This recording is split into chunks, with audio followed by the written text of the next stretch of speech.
Three, two, one.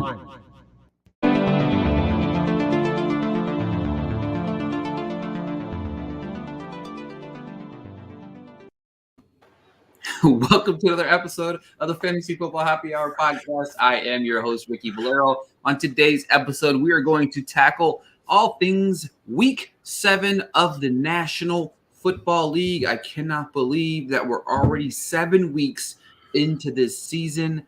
A lot has happened. A lot has transpired. It's been a crazy week. It's been a crazy year for a lot of these football teams. Thursday night football has been some of the worst football I think any of us have ever seen. But tonight, it's not going to get better tonight. Tonight's going to all change when we're going to have a 150-point game between the two teams we'll talk about in a little bit. But as always, I'm joined by my partner here, Nathaniel Hackett's favorite son, Matthew Fox. For the brand. If you can't see, little Walmart coffee in the morning, for the brand. It's we're at that point of the fantasy season where between bye weeks, which, with the Bills, Eagles, Rams, and Vikings on a bye, you probably lost some players you really like. Between byes and injuries, I unironically had to pick up Tyquan Thornton and put him in a lineup. I don't blame you at all. Last week, we saw some interesting games kind of go down. Obviously, the Patriots blew out the Browns. The Jets are the best team in football. Zaddy Wilson, Zach Daddy Wilson up there just doing his thing. The Vikings look really good. The Bengals back on track. The Ravens blow another lead. It's another week of Ravens blowing football. The Giants are somehow 5-1, which I still don't believe. I don't care what anybody says. This is not a 5-1 football team. I just think they have very good coaching with very mediocre players. The Bucs still suck. Can't score any touchdowns. The Rams look better, but it was against the Panthers. And honestly, the Rams did not look incredibly better in the first half. They were losing 10-7 at one point in time after another pick six. It was kind of after, I would say, Carolina fell apart emotionally because you had Steve Wilkes screaming at Robbie Anderson, throwing him to the locker room, and then sending him all the way to Arizona so he doesn't have to look at his face. And, of course, the Bills closed out the Chiefs in a big win for the Bills. Now, I say big win, and I just think that's for seeding purposes. Later on the season, I think that'll come back. The Eagles did end up beating the Cowboys. And then, of course, on Monday night, the Chargers beat the Broncos in an awful football game. Hey, there was a game on Monday night? Yeah, shit. I'm unaware. I can't believe how many people have been surprised that they're like, I can't believe the Bills beat the Chiefs. Does nobody read the betting lines? The Bills were favored. Yes. Bills were favored by 3 going into that game, which we talked about. They covered the spread. Exactly. And it was crazy that they were, but people forget that top to bottom, the Bills are a better football team than the Chiefs are. Like, it's just a fact. Like, I'm sorry to break it to you, but it's a fact. Like, they're just top to bottom a better team on both sides of the football. You know what I mean? And that's something that's crazy. But before we dive any deeper into anything else for week 7, let's talk about one thing that's interesting in the news and notes.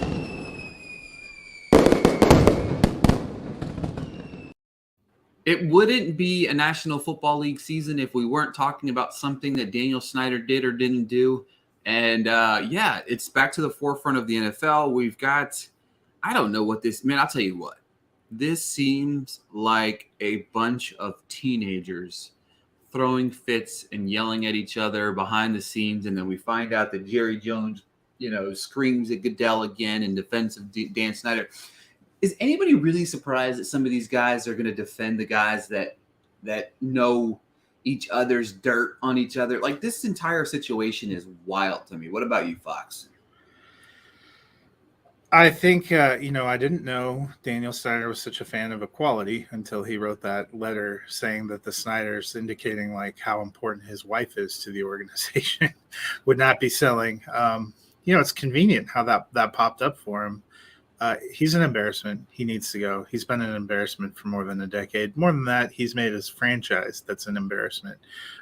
When you have people like Jim Irsay coming out saying this is bad, that should give you a moment of pause.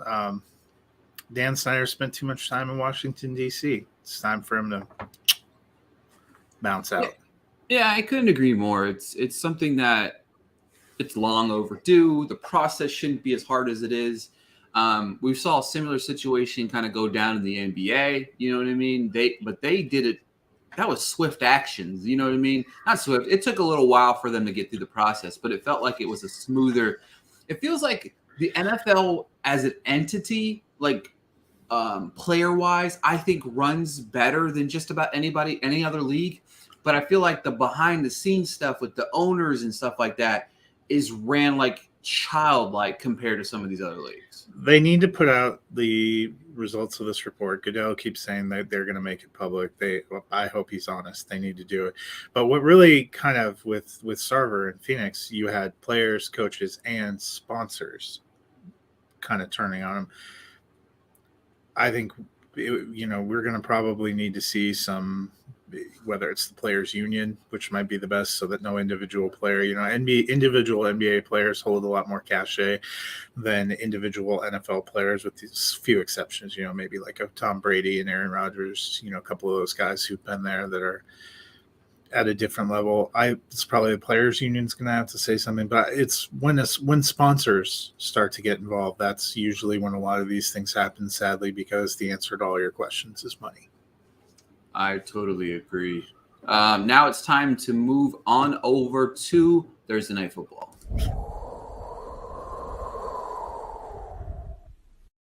You and I are on different pages here. You said 150 points. I am saying maybe 150 yards. I was totally joking. That's just wishful thinking. I won't even be watching the game. I'll be in the middle of watching Black Adam while the game kicks off tonight. But with that being said, you have the 2-4 New Orleans Saints taking on the 2-4 Arizona Cardinals. It's an interesting matchup. It looks like Andy Dalton will be good to go again tonight. DeAndre Hopkins comes back for the Cardinals, which I think is really massive for this team. They've missed him dearly. But at the same time, of course, Marquise Brown is now out for 4 weeks.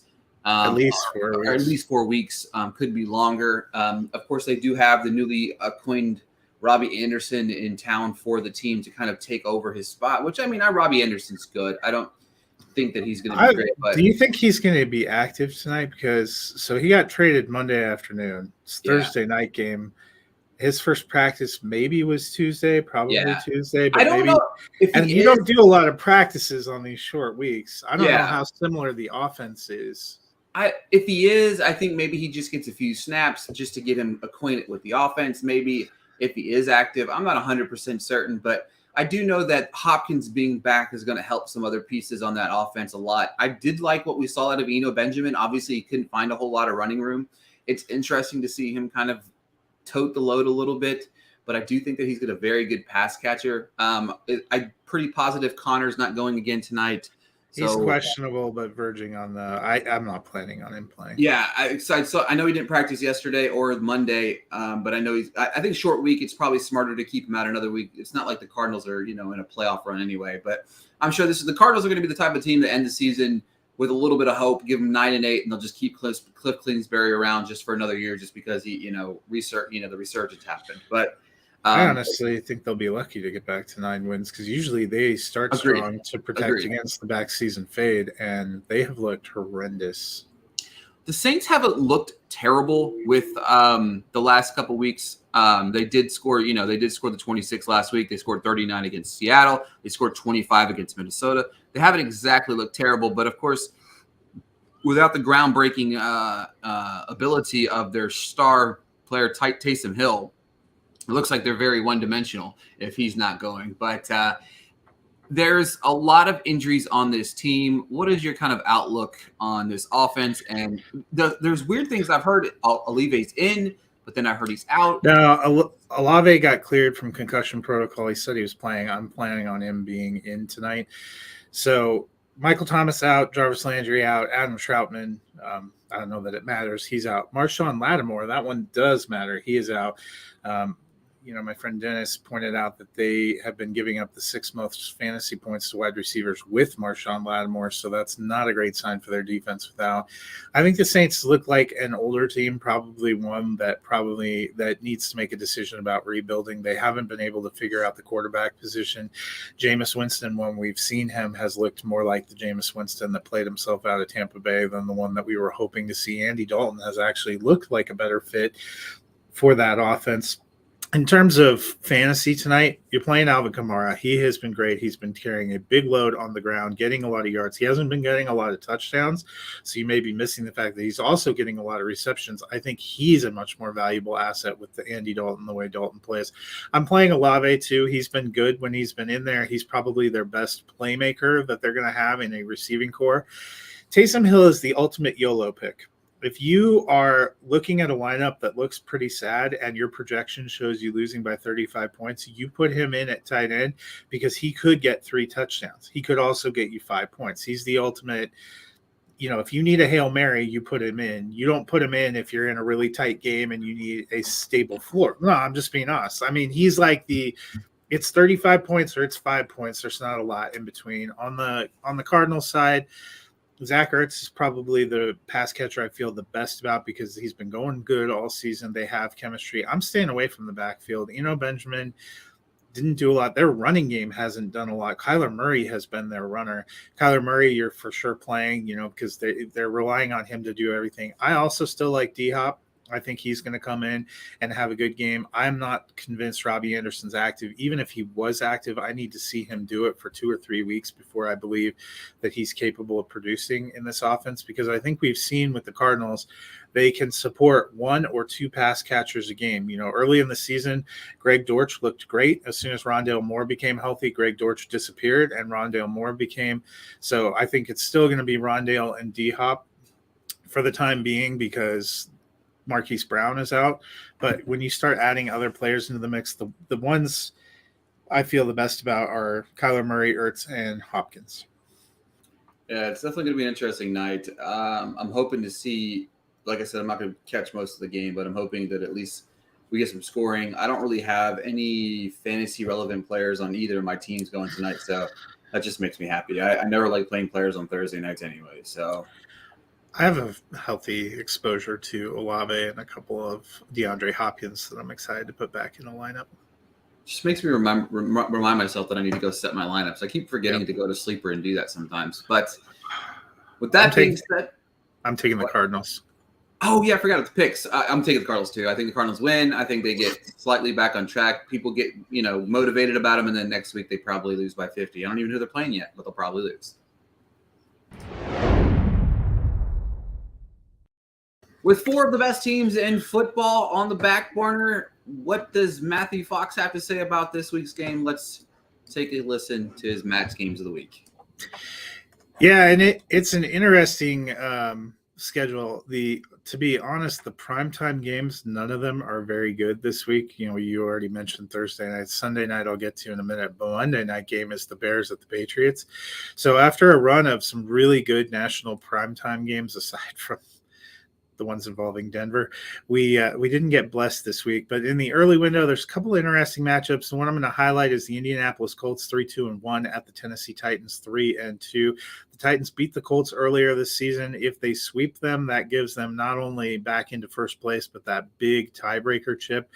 The Colts have been good since that loss, coming back, taking a slight lead in the division. Tennessee coming off of a bye week.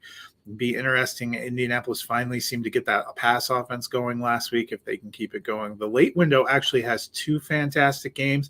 Both of them have very similar stakes. The 49ers are hosting the Chiefs, but I'm going to settle on Seahawks Chargers. Again, both of these games mirror each other with incredibly high stakes for the AFC and NFC West. You're seeing 2 teams that are tied atop the division that really need a win. The Chargers, they got it done on Monday night. They didn't always look pretty. They may actually have Keenan Allen back, which could be good. Geno Smith's been good with Seattle. We've seen, that Charger defense sometimes gives up some points. Both those teams are surprisingly tied for first. Both of them need a win to move forward. I think the Chargers probably end up getting it, but that is going to be an interesting matchup. Sunday night, I mentioned it before. I'm not sure if it's going to be Kenny Pickett or Mitch Trubisky, but it's the Pittsburgh Steelers at the Miami Dolphins. We know Tua Tagovailoa is coming back. A lot has been made of the concussion or not concussion. Was very interesting and telling to me that Tua admitted that he blacked out and got knocked unconscious during those games. I hope he is healthy. He's been out for 2 weeks. He's coming back. interesting that he's coming back against the Steelers. They don't have Watt scheduled to be back in, but they still have a pretty formidable defensive front at times. Miami has lost 3 straight. They really need to get back on a winning path. I don't know if this is going to be a great game, but this is arguably the best of the 3 primetime matchups, which tells you something. The upset special, I know Ricky doesn't believe in the Giants. I think the Giants have outplayed expectations of 5-1. They're not an incredible 5-1 team, but the fact that they are underdogs against a 2-4 Jacksonville team that has looked lost the last 3 weeks feels like a little bit of a slap in the face. I'm taking the Giants over the Jaguars as my upset special. I don't hate that. I don't hate it at all, just because of how bad they've looked this the last couple of weeks. The Jaguars started strong and they've looked rough. I think it's more for me. It's not. It's just, I don't believe the Giants are a 5-1 football team. I just think that when it comes down to it, Daboll's just a hell of a coach, and I think that this team. I'm hoping that they come back down to earth, because I really hope they don't try to run it back with Daniel Jones. Daniel Jones ain't the option. He's making good decisions, but I think they're giving him the opportunity not to make bonehead decisions that past coaches prior didn't. I think that Jones is a serviceable guy, but when it comes down to real football games and playing much better teams, I mean, Green Bay's not good this year. Chicago's terrible. Carolina's terrible. Tennessee's been playing below average. The only team that they've played with any decency is Dallas, and of course Dallas came back and beat them. So they have a very easy schedule, and that's all I'm going to say about the Giants. Nothing. I'm not a hater. I just think that they have great coaching right now. And I think that goes a long way. And we've seen that go a long way with some of the bonehead coaching decisions we've seen over the first couple of weeks of the season across the NFL. There's been some bad coaches. And this week's schedule is ugly, man. And as far as the Jaguars, I think that's just the home factor. I think that's the only reason. You get 3 points at being at home, and I think that's the only reason why the Jaguars. It still feels like a line that should be closer to -1, maybe -2. Jaguars, I still think the Jaguars should be favored just because they're at home. But the Jaguars have not done anything formidable in the last few weeks to make it realize that anything other than, especially since the Giants are 2-0 on the road this year. So it'll be interesting. It's going to be a good week. It surprises me too, because it's like an easy kind of upset. This week's just ugly. I don't know. I was looking through the betting thing, and it's even more ugly. But we'll transition to the even more ugly version of this week, and that's starting.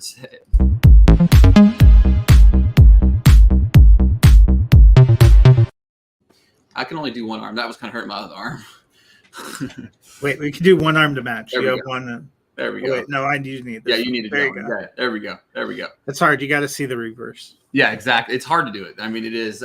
This week is very interesting. I went through my list. I wasn't enamored with a lot of those sits that I had this week, but my starts this week look a little sexier, and I'm going to kick it off with that. I'm going with Matt Ryan as my start for quarterback this week.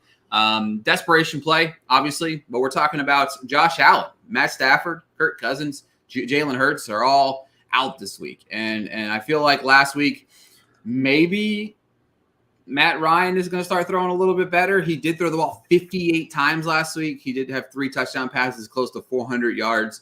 So it's definitely one of those games where it's interesting. He's not going to replicate that this week, but he does have 3 different games of double-digit touchdowns in the week 4 matchup against the Tennessee Titans. He did throw for 356 yards and 2 touchdowns. He is, crazy enough, on the season, he is averaging a little over 67% completion percentage. I like the numbers. He's looked much better over the last few weeks. If Jonathan Taylor's back, I like this even more. If he's not, I mean, he is throwing a lot of dump-off passes, which, again, does help you in fantasy. I like Matt Ryan on the flip side of that. I like Jamal Williams coming back this week. I know Swift might be back in the fold, but I still am starting Williams just because he is a factor, whether Swift is in that lineup or not. I really like Williams. He's a touchdown guy. I'm a big fan, and I love him this week, especially, again, missing some big keys.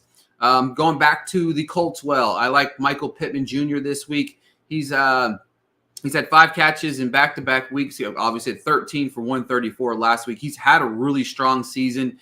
He did have the one last dud against the Tennessee Titans. He went 3 for 31 in that matchup. I look for him to have another strong week. And my start of the week is Evan Ingram, 5 catches in back-to-back weeks. And could we have a little bit of a revenge narrative there? I think we do. Give me Evan Ingram to start this week. I like him. I never thought I'd say those words ever again, but here we are. So my start of the week, Dak Prescott at quarterback. You know who doesn't have a good defense? That'd be the Detroit Lions. Dak coming back fully healthy. The Cowboys are going to be motivated coming off that loss. I really like Dak, and should be a stellar week for CeeDee Lamb. Again, Detroit. No one has given up more points over the first 5 weeks than the Detroit Lions. My starting running back is Breece Hall. Denver has a stout defense, but they have allowed running backs to do fairly well in fantasy, especially once they're involved in all three phases. Breece Hall catches passes, he runs. He's been the heart of that Jets offense, and let's be honest, the Jets are probably a better team right now. My starting wide receiver, it is a tough week for the top of the box wide receivers because of buys. Justin Jefferson's out. Cooper Kupp is out. Cooper Rush also out, but Cooper Kupp is out. And Stephon Diggs is out. Jamar Chase, I think he's probably going to be wide receiver one. He's wide receiver one in my ranks. He has been incredible. They're playing Atlanta. I think Cincinnati really needs to get a win to get their mojo going and get over 500. And my tight end start, I mentioned it up at the top. I like Zach Ertz this week. He's been the most reliable part of that Arizona passing game. Yeah, I totally agree. As far as sits at the quarterback position this week for me, my sits for the week, actually, just in general, I am back looking at two guys that, I never thought I'd even have this conversation with potentially being sits of the week.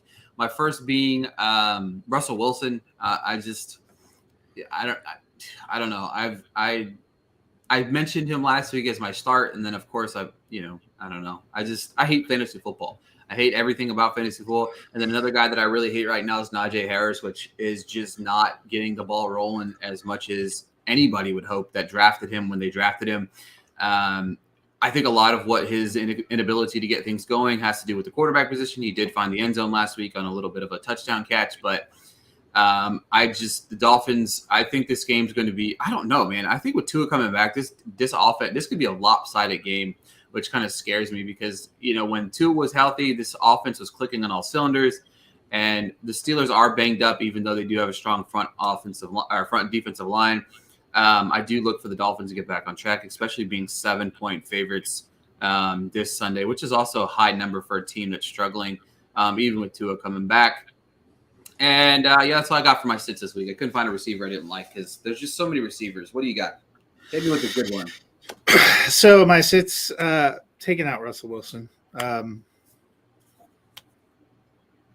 I don't know what to make of Denver. Sauce Gardner's been great. He'll probably be on Cortland Sutton, which means that the best part of Denver's offense will be kind of blanketed again. That's what happened last week with J.C. Jackson. Russell just looks off. Now he's got a tear in his shoulder. He's got a tear in his hamstring. He's probably got a hole in his heart from all the criticism he's getting. My running back sit is J.K. Dobbins.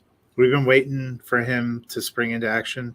Last week he had 7 carries for 15 yards, while Kenyon Drake had 10 carries for 119 yards, and Lamar Jackson had 7 carries for 77 yards. It ain't working right now.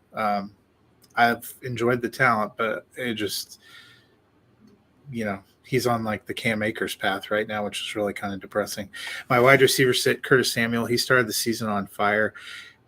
Between injuries and buys, I mentioned we're missing Carson Wentz, still quarterback 9 on the season. I don't know about how I feel about Taylor Heineke, but I know that Washington's pass offense seems to be going in the wrong direction. I don't feel like I can trust him anymore. My tight end sit is Tyler Conklin. He was on fire to start the season with Joe Flacco. He has seen only 8 targets combined in the 3 games with Zach Wilson back. 3 the last 2 weeks, only caught 1 pass for 16 yards. You can do better even at a tough position. Zach Daddy Wilson, baby. We don't criticize my man on the podcast. The Jets have been going good. It just now. Zach Wilson hasn't looked great either. But this crazy thing about it is, again, for me, what's making that team better than other teams? Coaching.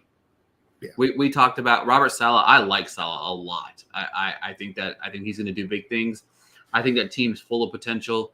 I don't understand how they're 4-2. It's not something that I would have projected early in the season, but I think coaching's making a lot of differences, and the Packers stink too. So, I mean, there's just a lot. Mike LaFleur, Matt LaFleur. Matt LaFleur. I've never been a big proponent. Oh no, Mike is the Jets offensive Jets, yeah. coordinator. Matt. So Matt LaFleur, I've never been a big guy on him. I always felt like he was a product of being in the right place at the right time with that team, and they just look terrible, and their offense looks terrible. It looks stagnant. Why Aaron Jones is not the vocal point of that offense will never, ever be something that I understand. The one game that he was the focal point of the Green Bay offense, they killed the Bears, and he looked incredible. But they've gone away from it, and I don't really understand what they're doing right now. I don't either. He's averaging 5.8 yards a carry this year. Like, he's looked amazing. Whenever you're right, they did. I mean, he had the game against the Bears and the game against New England. He had 16 carries for 100 yards, 16 carries, 110 yards against New England, and 15 carries for 132 against the Bears.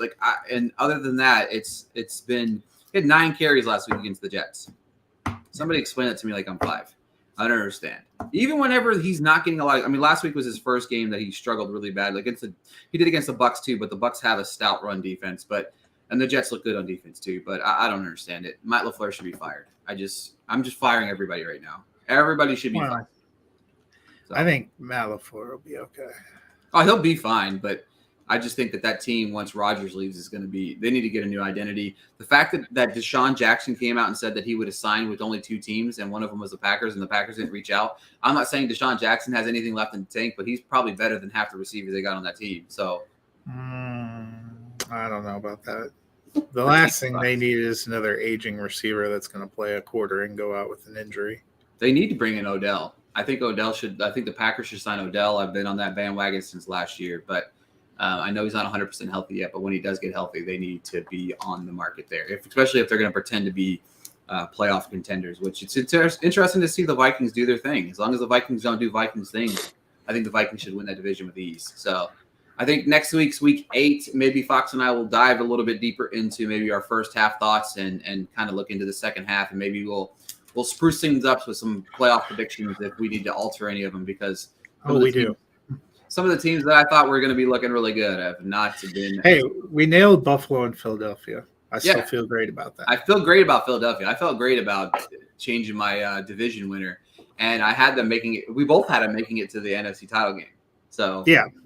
So we were totally off base. Exactly. Yeah, and we both had Buffalo in the Super Bowl. So we're not as dumb as we look. Yeah. Well, maybe not. But with that being said, let me give you some great picks for the week. That's the wrong.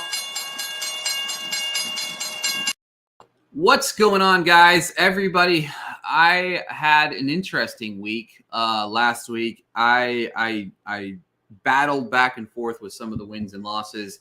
The Ravens cleared the -1.5 at the half. Aaron Rodgers, he died apparently last week. Couldn't throw over 1.5 touchdowns against the Jets. The Vikings scored over 2.5 touchdowns, which I loved. The Cowboys were a missed field goal away from covering my +7.5 at the end of the game. That really hurt. Like, they kicked that field goal. He makes it. They're down 6. My bet hits. I go home. I'm happy. I'm cheerful. And my week is a little bit salvaged because, it was just up and down all day. I mean, if I look at it this way, I would have been 4-3, I think. 4-3 if that bet hits. Nope. Just kidding. Or 4-2, sorry. Nope, doesn't happen. So I took that L there. Cowboys did. My lock of the week was the Cowboys over 1.5 touchdowns, which I thought was a weird number. And then, of course, Marquez Valdes-Scantling, who has killed it in weeks in a row, doesn't even have a catch in the Buffalo game. Doesn't even have one catch in that Buffalo game. Lesson learned on that team. Last week I was 3-3. Not bad, not shabby. Could be better. So we're looking to get back on track. I've only got 3 picks for you today on the podcast because the props aren't out yet. I like to look at the props a little bit more. So sometimes the props come out later on Thursday. Clarkson and I will be going live later tonight. If you're listening, and it'll be available on the podcast this weekend for you guys to listen to us talk about our bets. I'll probably have a more full in-depth lineup, but these are the 3 locks I'm locking in right now for the week. Give me the Commanders over 1.5 touchdowns versus the Packers. The Packers have given up 24 or more points in 3 straight games. I like Tyler Heineke. I don't think he's great or anything, but maybe he infuses some spunk into this offense. I just think that 2 touchdowns seems like a no-brainer for this offense. I like them to at least get that. I don't need anything more out of them. Just get the 2 touchdowns and we'll call it a day. I don't care how you get them. I don't care if it's special team touchdowns. I don't care. Fumble recovery, pick sixes, whatever you want to do, just need 2 touchdowns of the Commanders this weekend for my bet to hit. Give me the Raiders -3 at the half against the Texans. I think Raiders have been ahead at the half 3 of their last 4 games. I like this team to come out strong against a weaker team off of the bye. So give me the Raiders -3 at the half. Give me the Chiefs money line first half as well versus the 49ers. The 49ers are a strange team that I think that can command and contain Mahomes, but I think coming off a loss, I like the Chiefs to be ahead at least at the half, which they have done in all 3 road games this season. So to recap real quick, give me the Commanders over 1.5 touchdowns against the Packers. Give me the Raiders -3 at the half versus the Texans, and give me the Chiefs at the half money line against the 49ers. What are your thoughts, Fox? Yeah, I think I picked the Raiders and the Chiefs. So, the Raiders need to do something. They lucked out. It doesn't look like Devontae Adams is going to get a suspension anytime soon for the cameraman incident. They're going to wait and see how the legal situation plays out, and I don't think that's going to happen in a hurry, maybe even into next season. And I think the 49ers Chiefs is going to be a fascinating battle. The 49ers have a good defense, but I think it's hard to bet against Patrick Mahomes. The Chiefs are probably going to be pretty motivated to come back and try to get a win. I totally agree. And folks, for those of you listening each and every week, just for the fantasy football or fantasy or the betting perspective or just NFL in general, we appreciate you listening. Make sure to head on over to Music City Drive and check out the weekly content that's coming out in the world of the NFL from the site. Of course, check out everything else while you're there. But for those of you that like to stick around for the movie corner, let's go ahead and dive right into that.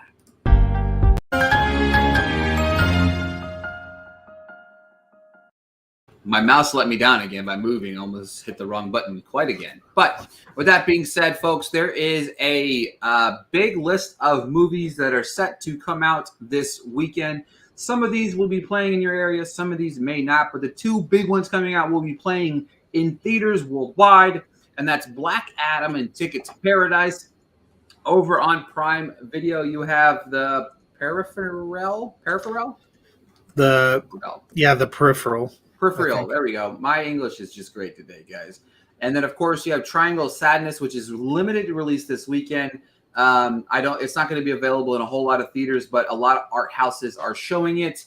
A few other things that dropped this week that I am very upset that this might not be the movie corner. We should maybe rename it the movie TV corner. But Matthew Fox did not bring up the fact that Love is Blind is back, and that really hurts my heart. Love is Blind season 3 is back. I don't even know what that is. Reality show in television history is back, and Matthew Fox didn't mention it, so it hurts my heart by saying that. Acapulco season 2 is back on Apple TV Plus. But without further ado, I'm going to talk about the movie that I saw, and then I'm going to let Matthew Fox talk about a movie that he saw, and then we'll talk about some other things that we watched this week. I watched Tickets to Paradise. Look, I'm going to say this cut and dry. If you like George Clooney, you like Julia Roberts, you're going to love this movie. Period. End of story. If you don't like either of these two, you're a fucking loser. But with that being said, I love this movie. I love George Clooney. I love Julia Roberts. It's something about these 2 massive stars. They have great on-screen chemistry that is electric. It's amazing. It's crazy that my tweet went crazy as much as it did because movie guys like Matthew Fox and I, the movie star thing is a dying breed, right? There's stars nowadays. There's stars, but Tom Cruise is a movie star. George Clooney, Julia Roberts were movie stars. They're stars that elevate bad films that make them great. Now, if you look at the bottom of the level, Tickets to Paradise is a very cut and dry rom-com that if you put anybody else in that role, it's probably just a Netflix movie. But you have George Clooney, Julia Roberts. I loved it. Fox, you saw Triangle of Sadness. Tell me what you thought. Yeah, your take on Ticket to Paradise makes me excited because that will be my date night movie with the wife tomorrow. But I saw Triangle of Sadness. It was the Palme d'Or winner at the Cannes Film Festival, which is always makes me kind of curious. Different kind of movie. It's about 2.5 hours. It has a lot of things to say about money and class, as in, where you are on the economic spectrum and some things like that. It is a comedy. It's not like the, laugh out loud Will Ferrell kind of comedy. It's more of an observational comedy, but it has some of the wildest sequences. It's basically a yacht cruise gone wrong. Woody Harrelson is the captain of the yacht, and he's not in a ton of it, but when he makes his appearance for the captain's dinner, it was probably one of the most, I think I sent you a message. It had a very visceral effect on me at the time that I was watching it. It was one of the more creative things I've seen. I enjoyed it for what it was. I think it's worth checking out. I've seen some people say that it's entering the foreign film competition, which I get from the country of origin. It is mostly in English, I'll be honest. So it's not the kind of foreign language feature that you're thinking it is. It is predominantly in English, but it was very creative. The third act is pretty crazy, and has kind of a fascinating ending as well. It was one that I enjoyed. That was something different to check out. I like it. I can't wait to see it. I've been waiting to see it. I don't even understand. Somebody call me, please. I'd love to see it. With that being said, it's playing in limited theaters near me. It might be in the theater near me, but I got some other stuff that I got to catch up on. Real quick, let's see what else came out. There's something else I wanted to talk about. The Good Nurse. Oh yes, The Good Nurse comes out next week on Netflix. Very polarizing film right now. I've seen a lot of 2-3 star reviews of it. I loved it. I think it's very impactful. It's an impactful look at the healthcare system right now, because it compares very much to what that is right now, which is awful. But not to get too crazy about that. But I enjoyed it quite a bit. Thought the performances were great. Eddie Redmayne was amazing in it. I finally got around to watch Dashcam, which was by far one of just the most strangest movies I've ever watched. The Curse of Bridge Hollow, I watched that. Also just a fine movie that is made for not me. I gave it 1.5 stars. I liked Rosaline a little bit. I'll give it 3 stars. Halloween Ends, one of the worst movies I've ever seen in my fucking life. So, yeah, and if Eric and I will be back on Sunday. We are looking at the Halloween franchise, including the Hidden Gem, Halloween 3.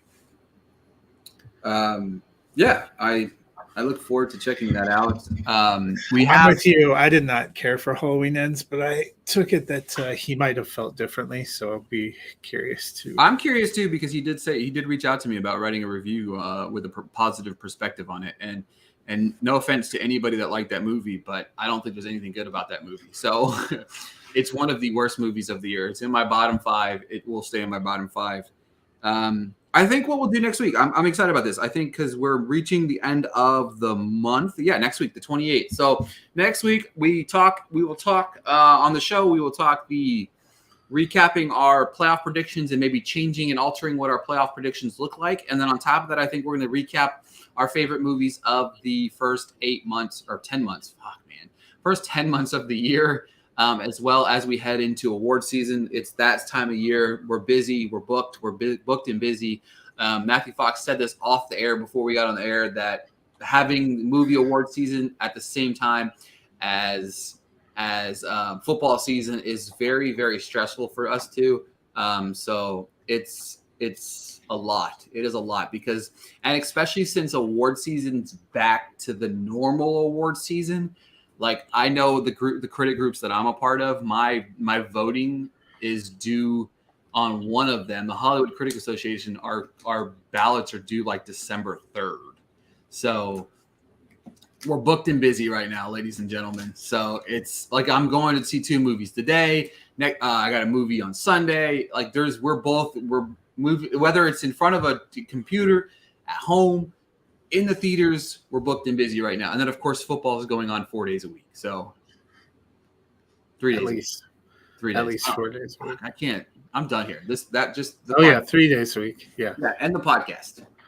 Ricky doesn't know what he's talking about anymore. We'll talk to you guys like next week. Next year, I don't even know anymore. Fuck it.